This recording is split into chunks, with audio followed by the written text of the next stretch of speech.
joining us today on the Man Blitz. I'd just like to take a moment to remind you to follow us on Twitter at Man Blitz. Visit us at www.freemanblitz.com. You can listen to us on Anchor, Spotify, Google Podcast, Breaker. And don't forget to view us on YouTube. Make sure you subscribe and hit the like button. Thanks, guys. Hey, guys. Welcome into another episode of the Man Blitz, College Edition. You got me, Jeremy. You got Kwesi up at the top with his big Michigan victory. You got Georgia. You got the Georgia fan, Andrew, down below. What up, baby? Yeah, we're going to go over the scores, the highlights of last week. We're going to look ahead to next week, and we're just going to have a good time doing it. And we're going to drink. Because that's what we do here. It's National American Beer Day. I'm still drinking whiskey, so I didn't get the memo. Merca. Get out of here with that crap, Kwesi. Merca beer. It's still beer. It's still beer. Still beer. Whatever. That's our commercial. It's still beer. It's still beer. Okay. That sounds like a Coors commercial or Natty Light. It's still beer. It's still beer, and it gets you drunk. So you guys want to start with the SEC and then work our way from there? Sure. Yeah. Let's do it. You got them pulled up, Andrew? You talking about this week's games or last week's games? Last week's. I have last week's pulled up, so if we want to do fire off last week. I got next week. All right, last week's games. I'm just going to go ahead and get it out of the way.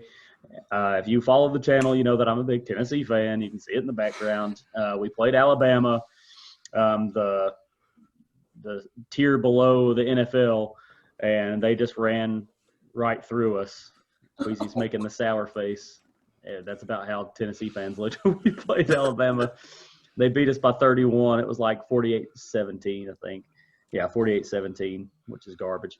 A big news out of that game was right from the very beginning, the kickoff, Jalen Waddle got hurt.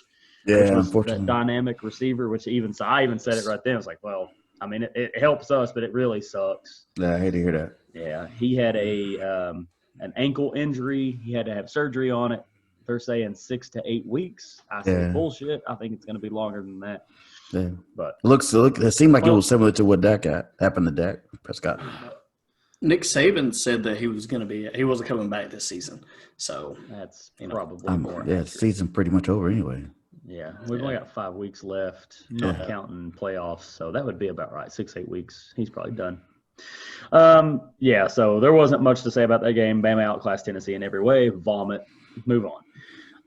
The next game we had on the slate was Auburn at Ole Miss, and Auburn's been looking like straight garbage. Yeah, and they came to play, and they won 35-28. Yeah, I was disappointed. I watched most of that game. It was a disappointing game. You expected more out of that Lane Kiffin? I did, man. I did. Yeah. I mean, what happened to the Ole Miss offense that had Alabama on the ropes a few weeks back? Where's that at? Maybe they have the hangover, man. I don't like Lane Kiffin, but I liked what I saw out of that team.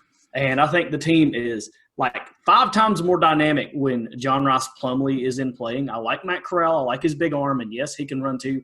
But, man, Plumlee, he just straight up gives you that extra dimension to your offense. I was going to say, I don't think Coral had a fantastic game.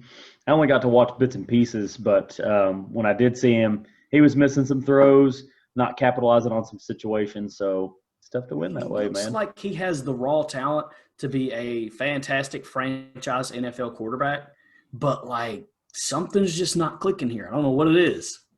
Well, they probably haven't had a whole lot of time, and we all thought it was going to be John Rice Plumlee from the get. So maybe him playing from behind, and then he got the starting gig, and it's just a lot to take in. I don't even know how old the kid is. He's probably 20, 19. Yeah, man, but give me Plumlee all day, and if I'm an Ole Miss fan, that's what I'm hollering. Nobody was hollering that when they were winning earlier in the year. Yeah. Kwesi, did you see anything on that game?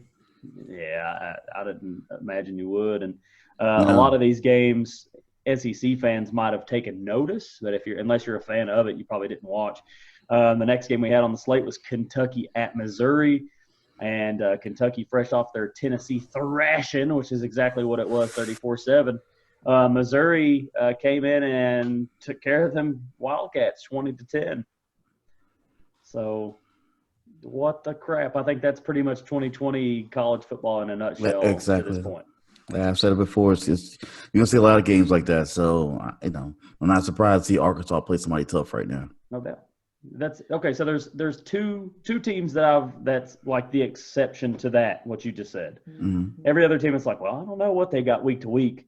The only ones it's been has been Clemson and Alabama. Yeah, exactly. So far, exactly. Other That's than the those only two, that's been very dominant and clear cut that they are, should be, number one if you want to say. Yeah. Even Notre Dame's been struggling like they did with Louisville last week, and I mean, it's just you're seeing some ugly games out of really good teams. Yeah. Yep. They're struggling. I think the lack of practice is really hurting a lot of these other squads. I also want to throw Ohio State into that mix too. I think they're solid. I think you're going to be able to get the same thing from them week in, week out. We'll get to them Big Ten boys. Big Ten, week 1. Give us the next game. Next game, which is the last game. There was only 4 SEC games.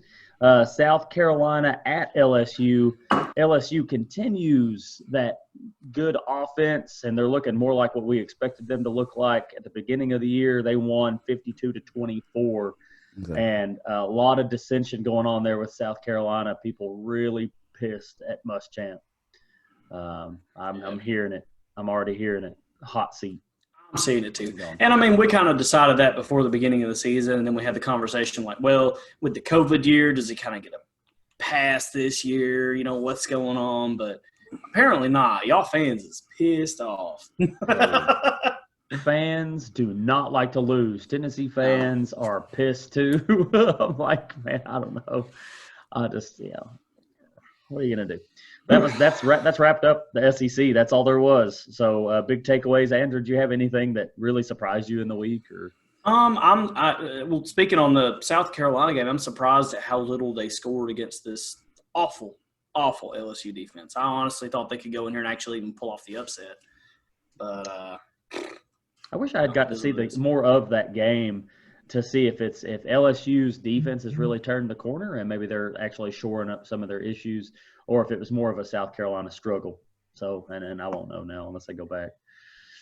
So, anyway, let's talk about the Big Ten. Come on, Kwesi. Come on with it, Big Ten. Week 1. Hail to the victor. Yes, Tell us about them Wolverines, my friend. Wolverines? We had a tough game against Minnesota. Golden Gophers.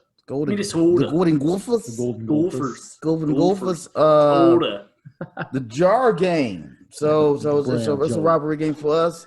Came in strong. Looked kind of ugly at the beginning, honestly. We had Milton at the quarterback. He's actually the first quarterback that Harbaugh actually recruited. He's actually the first one that they brought in. He had a decent game, very, very consistent. He had 260 through 1 touchdown, ran for another touchdown, 225 yards. It was like an ugly win to me. Even though we won by like 20, it was an ugly win to me. It was slow starting, and then finally they came on like at the end of it. Yeah, there were some miscues at the beginning of that game. Exactly. So that's why it was just an ugly win. They luckily had a defensive touchdown, interception right there at the 10 or 15-yard line and ran it in. So that kind of helped them out get going. But hopefully they'll keep it going. They can play Michigan State next week. Ooh. And that's another huge rival game for us. Doubt. I despise 3 teams in my life, and that's Michigan State, Ohio State, and Notre Dame. Notre Dame. Ugh. So as long as they beat those 3 teams, I don't care about the rest. Yeah. But I will give props to the Minnesota wide receiver. This is his name, Rashad Bateman. We held him in check, and this young man still got 101 yards on us. So he's a beast. Yeah, he'll be playing somewhere on Sundays. Definitely, absolutely. He is a beast. I love Rashad Bateman. Now I think he was the guy who kind of held that team in that playoff talk going into the end of the season last year. It was him, man. Yeah, he's a beast. We had. Let's talk about the Penn State game. We got to do it. Man, did any of you guys keep up with this? I know a lot of you guys watching are I SEC watched fans. it off and on. I did notice that it was going in overtime, and again, I was pulling for Indiana in particular because, of course, I love Michigan. And so it's an upstate. I know Penn State is a more dominant team. So You're not supposed to like Penn State. I was surprised to see them go in overtime. Indiana's usually a strong team in football. But I did see the last call when they went overtime, and I think it was 2-point conversion, if I'm correct. Yes. And you try to reach out and touch someone, and I think he got okay. So let's wrap our heads around this real quick. Wrap it around. The quarterback ran out and he fell, and as his knee hit the turf or the grass, it looked like the tip of the football was where it could touch the pylon. Does that count? Yeah. That would count, but from what I saw, it was hitting the ground before. To me, it did not look like a score. But we didn't have a straight on view down the line. I never saw a pylon cam view or anything. I guess because the ball was so close to it, where you could see if it actually broke the plane or not, like the tip of the football. And again, so I don't even know if they have a pylon cam in NCAA. I know they do it in the NFL. Yeah, we've got them. I'm not even positive in NCAA. I know the SEC has them. The SEC definitely has them. I'm sure. I don't know. I would say Big Ten. SEC. I mean, SEC. We get y'all hand-me-downs or something. SEC up here. I don't know about Big Ten. I don't know. we got on Alabama jerseys. They got it marked out with an X or something. Get out of here. No, but that play call was interesting within itself, and then the fact that he decided to run, as a quarterback, you're taking a lot of responsibility on yourself right there. You're like, okay, I'm going to win or lose us this game with this run. Wow. But they ended up getting the call, And to me, if I'm not mistaken, they called it a touchdown on the field, and it's going to be, it was a good try. Yeah. To me, reffing is it usually comes down to reffing in these type of situations, super, super close games. And they always, no matter what, you've got all these replays, all these camera views. They've got, they can go back and look, and they still seem to screw it up because to me, when I looked at the replay, it looked pretty close to, no. And, the shitty part is if it's called a good try, that means that you have to have the good video evidence to overturn it. You have to have indisputable evidence. Right. But I will say this, but I'm going to interrupt. I'm sorry. Sometimes if you say it is not that's good, whatever it may be, whether it's a touchdown or 2-point conversion, now you have to have refutable information to say it is. Yeah. So I would rather these guys say it is a touchdown, it is a 2-point conversion, and then try to go backwards from there. Well, that's another problem with this play. It was the last play of the game. When you see stuff like this, you'll see teams automatically start storming the field. Fans are going nuts. It's over. That's it. There's no more. Even if the officials and the refs are looking like they're trying to review it, it's over. They're still going to do their job, I guess. But I've seen a couple of calls like that where it was stuff that should have been reviewed, and it was just the end of the game. That was just it.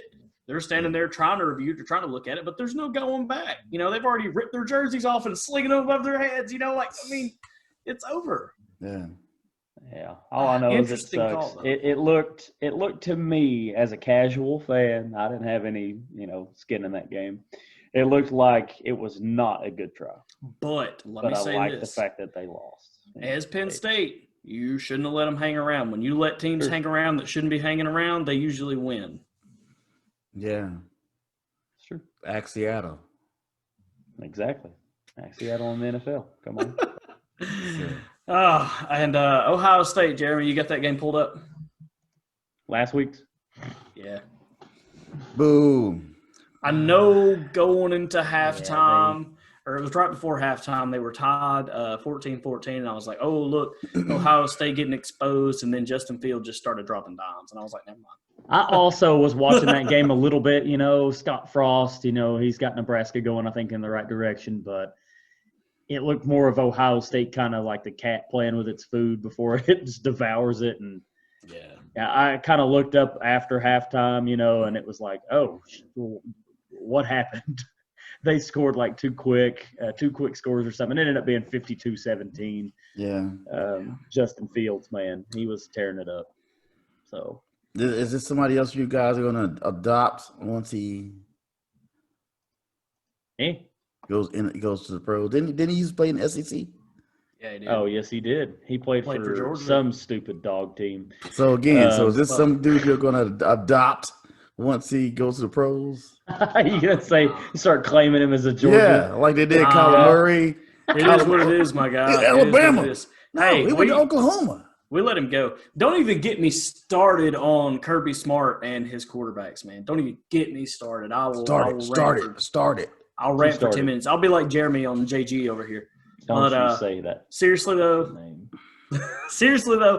props to Justin Fields. Good job, buddy. But I am rooting for Nebraska through this season just because of how strong their coaching staff and their players were to advocate for playing football this season. I think that was a big, bold, brave thing to do in the face of the Big Ten, and I think you had a lot to do with them deciding to turn the tide. So they absolutely laid pipe to you with the toughest schedule that they could.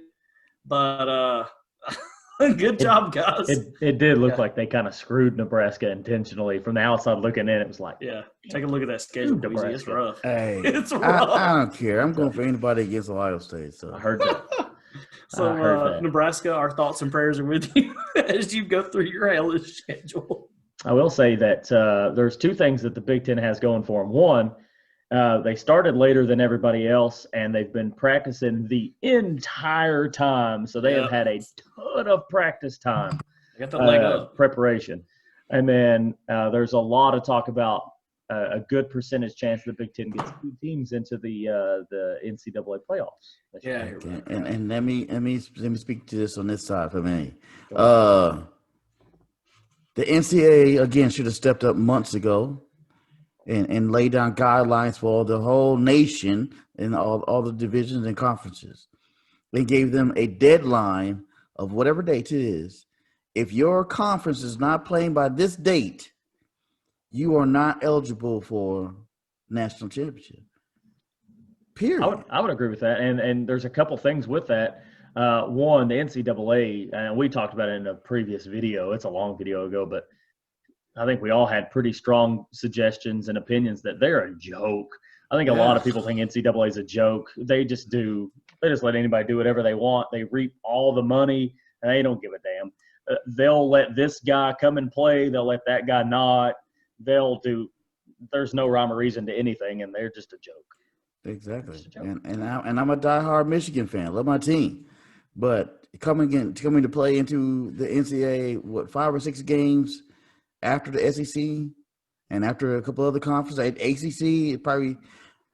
And if we're all of a sudden we run the table, is it fair? I don't think so. I mean, you've had, other teams play 6 more games than you. That doesn't automatically put you up there. You haven't gone through some of the trials and tribulations that they may have gone through. If they only play like 5 or 6 games. So that's a good point. I think most people would say that if a Michigan won out and they went, I don't think anybody would have a big deal with it. If Ohio State wins out, I don't think many people would, poo-poo that decision. And on paper, you shouldn't. On paper, you shouldn't have a problem with it. No. But the situation you're going to have a Big Ten team that makes it no matter what. Probably, most likely, the Big Ten champion, of course. But let me throw this situation at you. You've got and I know we're short on time, so I'm going to make this quick. Let's say that Florida ends up coming in and beating Georgia. So then you've got and they run the table on the rest of their schedule. Let's say you have a 9-1 Florida going against a 10-1 Alabama. What happens when this 9-1 Florida comes in and upsets Alabama without Jalen Waddle? And then you've got a 9-1 Alabama, 9-1 Florida, who is the SEC champion sitting here. How do you justify keeping Alabama out as dominant as they've been all season?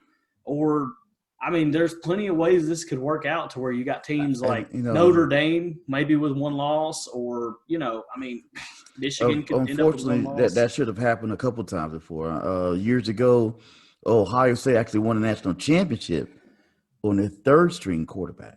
Yep, I remember that. And it should have been out of the playoffs, period. Yeah, but even teams, you guys want to talk about teams with an unfair advantage. Oregon in the Pac-12 has a gravy schedule, and they only have to play 7 games. Yeah, that's my whole point. What happens when they come in? I understand having your bowl games, which you should have, But to have all of a sudden have a playoffs with teams that played 5 games and other teams that played 15 games is not fair. Here's my take on it, and I want to hear what you guys think. So we would say no matter what with this season, there'd be an asterisk by it because of COVID and everybody starting weird and blah, blah, blah. So would this not have been a fantastic time to trot out a playoff system that goes past the 4 teams and goes to either 6 or 8, and you get a little bit of a elongated – because there's a lot of talk about that anyway. Would this not have been the perfect time to roll that out and then say, well, you know what, we let more people into the playoffs and you finish it there. If you didn't get in and say it was an 8-team playoff and the 9th team didn't get in, well, come on, you should have been in the 8.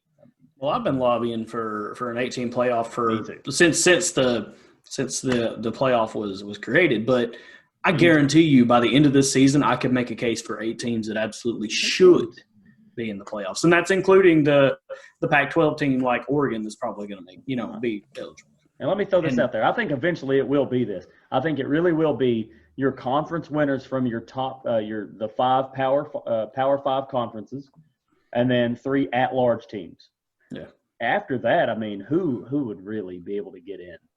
Who would have an argument? Get in? I mean, you can't even argue. I don't know, man. I don't like it. I don't like it. You don't like the 8, or you don't like? No. I'm fine. I just don't like the playoff system. Let's say Georgia keep on doing their thing and may have 1 loss, whatever it is. I don't know. And of course, Michigan goes to just throw out teams. Michigan goes their way and do their thing, but simply because again, Georgia looks very tough. They might not be the best team in the SEC, but they still look very, very, very good. They can make noise. Yeah. So all of a sudden they should be out of it, and Michigan should be in it, even though we played less games. It's real weird, especially this year. Yeah, it is weird. I mean, you can't even necessarily blame the teams. It's all the conferences and what they've decided to do. I mean, it is the NCAA. Yeah, that's where the blame should fall. Absolutely, for sure. And guys, I definitely want to do another video on this where we go ahead and make our early playoff predictions and talk some more about what we expect to see come week 8 when the committee starts choosing. But we got to keep rolling forward for the sake of time. Yep. So real quick, I'm going to blow through these SEC games coming up this next week, and then we'll talk about some more of the top 25 teams, including Michigan. It's a big rivalry game for them, of course. But the first SEC game we've got is number 5 Georgia at Kentucky at noon on SEC Network. Of course, I'm excited to see that one. Should be a tough game, but I think Georgia will pull it out. I do too. I think it'll be a chance for this offense to look to have grown in the bye week a little bit, hopefully. Maybe be a little more competitive. Yeah, I think Georgia's defense will completely shut down the one-dimensional side of that offense and let their offense grow a little bit, like you said. Bulldogs. We got the Tiger Bowl, LSU at Auburn, 3:30 p.m. on CBS. So mute your TVs for this one. LSU's rolling right now. That'll be good. I think LSU's got it too. I really do. Yeah, Auburn's looked a lot better, but LSU 2 weeks in a row has looked like the LSU we expected them to be. LSU. Yep. Go Tigers. Go Tigers. Ole Miss at Vandy, 4 p.m. I think this is an opportunity for Lane Kiffin to get his Rebels rolling again. Definitely. Get this offense clicking, kind of get some of that confidence back, and I'm interested to see what they do with the quarterback position. Lane Kiffin's an asshole. I'll just throw that out there. I think this game might be like a 73-10 game. That's why I say he's an asshole. Oh, yeah. He'll lay it on him. And then tweet about it like Trump. He will. I mean, he really will. More realistically, it'll probably be like a 45-10 game. Yeah. Mississippi State at number 2 Alabama. So we get to see the Pirate go up against Nick Saban for the first time. I will say I'm very interested to see an air raid style offense against Alabama's weak secondary. Tennessee does not have a great passing game, and we were able to torch them a little bit. If they came in with the dub here, I would die. I'd die. I'd be. I mean, they have no Alabama. I'm going to take Bama. I'm not taking anybody against Bama at the moment, but except maybe Clemson or Ohio State. I don't think that really Mississippi State defense can hang with Bama's offense without Waddle. No, they will score on absolutely every drive. If they get like one stop, I will be surprised. Najee Harris might run for 250 yards. It's a beast. Yeah, fuck it. Kwesi, do you have anything to say on this game? Just your usual? Bama. Hopefully, I think Alabama will win, but hopefully maybe Mississippi State do something to them. Maybe like we saw from Ole Miss a couple weeks back. Yeah, just make it a game. I just want to see a game. Yeah, it's nice seeing them pushed a little bit and tested. You know, test them. Come on. Arkansas at number 8, Texas A&M. I think Texas A&M has turned the corner, but Arkansas has proved to be a very tough team. So I'm very excited to watch this game at 7:30 on SEC Network. Let me say this, and again, I'm not an SEC fan. You guys are, and I'm cool. I don't care. But other fans who have weaker teams in the SEC, they speak of the SEC all the time. Not their team, the SEC. So they're like, "Oh man, we're losing because we're playing each other. The SEC is playing each other. That's why we're losing." No, your team's losing because it's sorry. That's it. Are you talking to me? No, I'm just saying. People, I'm still on that fact of SEC is they only have one sorry team, which is Arkansas, and that's it. No. I would say the only sorry team right now is Vandy. Vandy is completely not done shit. Arkansas. I thought Arkansas was going to be garbage. Sam Pittman has stepped in and made them legit. SEC has 3, maybe 4 legitimate teams. That's it. What are you talking legitimate? Like any other conference. When you're talking about like championship like playoff shot teams. Styles, yes. I mean, you're right about that. You are. Playoff shot teams. That team beat y'all's team. Yeah. The playoff shot teams right now. I think there's 4. I think there's Texas A&M, there's Alabama, there's Georgia, and there's Florida. That's it. When you get out of that, like nobody else has got a shot right now. No. Yeah. No. You got 2 teams, maybe 3 teams with LSU. I'll get the roller, but they've already lost. They've lost too many. That's it. Talent-wise, they probably could have, but they started out too shitty. Speaking on this game, though, as a Tennessee fan, I am looking forward to watching this because we have them both coming up, Texas A&M and Arkansas. Arkansas coming up after our bye week, and I'm really interested to watch them play. I think Texas A&M pulls it out. I'm really looking forward to see how Arkansas tries to take down Keller Mond. So I'm looking forward to it. I do love Arkansas, but I'm taking A&M in this game for sure. Arkansas, I mean, they should be 3-1 right now. They should have beaten Auburn. Their only loss should have come to Georgia, and it's because they had a bad second half in that game. First half, man, they were aggressive and fighting. I can't let that go. All right, let's go to this next game. We're running out of time. Yep, Missouri at number 10, Florida. I'm not even sure if Florida's going to play. They've got 6 more positive COVID tests. They can't keep it under control. Dan Mullen's an idiot. I'm not going to say that word. Dan Mullen's an idiot. He's a moron. What do you do, Florida? What do you do? I know what you do. Quit being around everybody and, have some fucking composure and stop getting COVID. Quit letting the hookers come in for the recruits. Quit making out with Mrs. Mullen. That's all you got to do. Mrs. Mullen. Quit making out with Mrs. Mullen. She's patient 0, Mama Mullen. Give me a baby kiss. Oh, I wasn't going to. Come here, girl. Oh. All right. I'm going to rattle off these games real quick. Top 25. We have Marshall, number 19, finally getting some respect at Florida International, and this is a Friday night game on CBS Sports Network. Fast. Then the next one up is Georgia at Kentucky. Then we have Boston College at Clemson, number 1. I'm looking to see a demolishment. Is that a word? I don't think it is. Clemson's going to destroy Boston College. They're going to create demolishment. Also not fast. Number 5, Georgia at Kentucky, of course. We already talked about that one. Memphis at number 7, Cincinnati. I think this one will be a lot more interesting than people believe. Cincinnati's been playing good. I'm almost wanting to take Memphis, but I haven't watched enough of them, so I wouldn't bet on it. But Memphis has got a pretty good team. Bad. And then, of course, we have Michigan State at Michigan at 12 o'clock on Fox. Go Blue. Go Blue. Hail to the victors. Of course, I'm taking Michigan. I don't know Michigan State's song, but Michigan State. No, I'm with Kwesi on this one, baby. No, I would take. I'm going to go ahead and predict 95-0. Number 16, Kansas State at West Virginia. 12 o'clock, ESPN 2. Number 20, Coastal Carolina at Georgia State.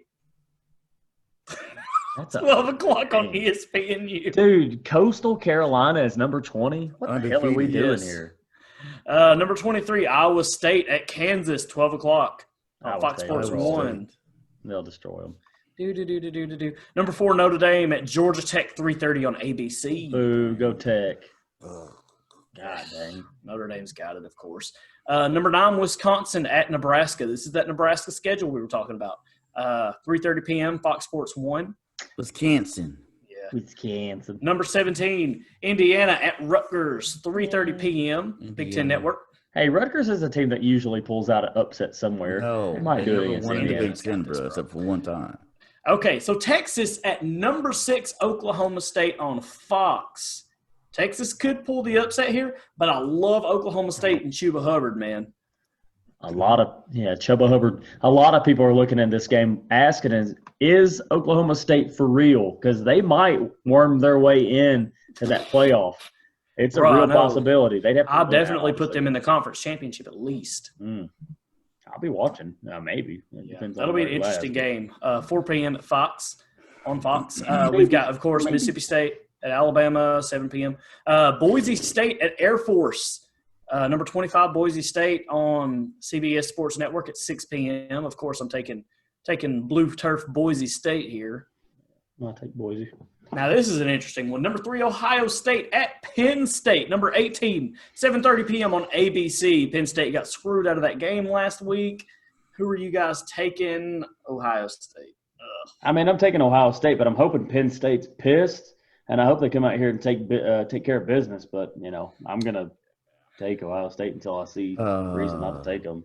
Penn State, 95-0. I'll bet they white out. This is a whiteout game for Penn State for sure.